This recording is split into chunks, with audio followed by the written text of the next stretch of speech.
우선은 김세현 의원님께서 말씀하신 부분에 대해서 저도 상당한 동의를 하는 부분들입니다. 그 이유는 뭐냐면은, 기존에 이제 우리 그 보수 우파 세력에 대해서 가장 큰 문제점을 말씀하셨거든요. 그냥 지금 이 상태대로 가면 안 된다는 게 김세현 의원님의 가장 큰 요점 아닌가 싶습니다. 지금 뭐 당대당 통합이라든가 큰 틀에서 봐갖고 보수 우파라고 얘기는 하지만은 당대당 통합이라든가 흡수 통합이라 이런 식으로 해가지고는 전혀 국민들한테 아무런 효과나 아무런 임팩트가 주어지지 않는다. 이런 말씀을 좀 하신 것 같아요. 자, 그러면은 지금까지 우선은 문제의식서부터 제가 좀 생각을 하면은 이제 그런 것 같습니다. 왜 자유한국당이 여전히 가장 큰 비호감 정당으로 남아있느냐. 우리 자유한국당에 대한 그런 인식 자체가 아직까지도 이 감정이 상한 인식으로 바라보기 때문에 그렇다. 이렇게 생각을 합니다. 인식이 아니라 그러니까 인지가 아니라 인식 자체가. 그러니까 그렇게 하다 보니까 자유한국당이 무엇을 하든지 간에 국민들한테 와닿지 않게 되는 거죠. 또 자유한국당이 무엇을 한다 치더라도 사실상 그것은 너희들끼리의 리그지. 그것이 국민들과 함께 소통하고 공감하면서 함께 할 수 있는 그런 정당의 아직 위치에 올라서지 않았기 때문에 아직까지는 그 국민의 정서와 동떨어진 그런 비호감 정당으로 남아있지 않나 이렇게 좀 생각을 하고 있습니다. 국민들로 하여금 다시 한번 희망을 드릴 수 있느냐. 첫 번째는 대한정당으로서의 역할을 해지됩니다. 지금까지의 자유한국당은 국민들의 인식으로 봤을 때는 반대를 위한 반대. 이러한 정당, 떼쓰기 정당으로 인식이 되어 왔기 때문에 우리가 무엇을 한다 치더라도 이게 국민들한테 와닿지 않는 거예요. 저희가 지금 급하게 왔습니다.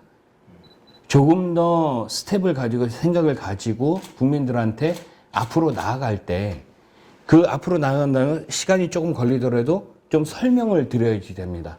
공수처법이 왜 안 되는 건지, 그 다음에 연동형 비례대표제가 왜 위험한 건지, 그 다음에 지소미아 파기가 왜 동북아 그 외교상에서 위험한 건지, 이렇게 우리가 점진적으로 국민들한테 설명할 수 있는 그런 어떻게 보면은 그런 역할이 좀 부족하지 않았나. 그렇게 하다 보니까 일종의 반대를 위한 반대의 정당의 이미지가 좀 들어가지 않았나 이렇게 생각을 하고 있습니다.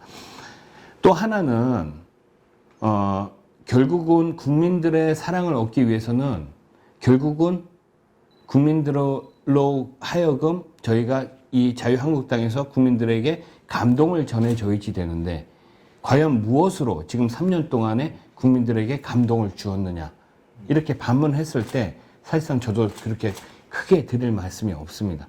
인적 쇄신 혁신을 얘기를 했을 때 저는 이제 두 가지로 봐요. 하나는 빼내는 게 있고 그 다음에는 플러스 되는 게 있어야지 됩니다. 플러스 되는 것이 없기 때문에 이것이 그냥 그 한순간의 이벤트로 끝난 거거든요. 자, 그러면은 이게 두 가지가 좀 동시로 이루어져야지 돼요. 인적 쇄신이 되면서, 인적 혁신이 되면서 인적 변화가 일어나고 그 변화된 그런 공간에 새로운 인물, 적합한 인물을 끼워 넣어야지 되는 이 과정이 동시에 일어나야지 되는데 사실상 지금까지는 일종의 과정이라고 좀 저는 보고 있습니다. 해가지고 앞으로 국민들께서 이렇게 그 국민들의 생각보다 전혀 생각지도 못한 그런 인물들이 이런 분들이 진짜 자유민주주의 시장경제 체제를 위해서 이렇게 할 수 있는 부분들이 올 수 있는 사람들이 이런 사람들이 있었구나 라고 하는 부분들은 조금 이렇게 나오지 않을까. 인위적인 인적 청산도 인적 쇄신도 가능하지만은 그것과는 별개로 시간이 흐르면서 시대 정신에 의해서 변화가 될 수 있다고 저는 보고 있거든요. 이제 국민들은 왜 니네들 빨리 안 하느냐 빨리 해야지 되지 않느냐 이렇게 말씀하시죠. 하는데 저는 그런 것이 있더라도 이 공당의 그 정해진 프로세스가 있을 겁니다. 해가지고, 이제서야 이제 그 인적 쇄신이 이루어지는구나. 저는 그 부분이 이루어질 거라고 봅니다. 그 부분이 이루어지지 않으면은 총선을 치를 수가 없습니다, 지금.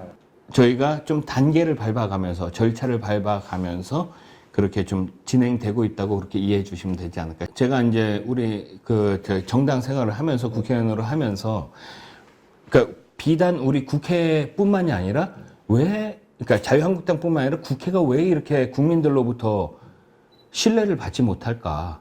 이러한 것을 제가 반문을 했을 때요. 가장 큰 것은 속도입니다. 그러니까 우리가 항상 국민의 눈높이에서 국민의 뜻에 맞게 하겠다. 이렇게 말해왔던 것이 거의 한 20, 30년 됩니다. 그렇게 또 국회도 노력을 해왔고요.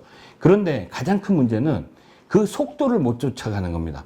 국민들의 속도는 벌써 앞에 가 있는데 항상 국회는 그 뒤에서 쫓아가다 보니까 국회 자체는 항상 더 늦고 그 다음에 국회가 국민의 열망을 반영하지 못하고 또 국회가 또 함께하지 못한다. 이러한 비난을 많이 받아왔는데 특히 자유한국당도 마찬가지입니다. 제가 생각했을 때 과연 진짜 이 시대에 반영을 하고 또 우리 또 청년들과 함께하고 그 다음에 또 대한민국의 미래를 이끌어갈 수권 정당이라고 하면은 가장 중요한 것 중에 하나가 이 국민들의 속도에 맞춰줘야지 된다고 생각을 하고 있습니다. 자유한국당이기 때문에 늦는 것이 아니라 제가 봤을 때는 대동소이합니다. 모든 정당들이 다 늦어요. 결국은 이제 대의민주주의가 갖는 그런 좀 태생적인 한계가 있습니다. 특히 이제 우리나라 같은 경우 대통령 5년 단임제를 이렇게 수행하고 있으면서 국회에서는 상임위 중심주의로 이렇게 가지 않습니까? 근데 상임위에서는 가장 큰 원칙이 합의제를 원칙으로 하고 있단 말입니다. 물론 법사위가 있기는 하지만은 그러니까 합의에 이르기까지의 과정들의 이 시간들이 너무나도 오래 걸린다는 거죠.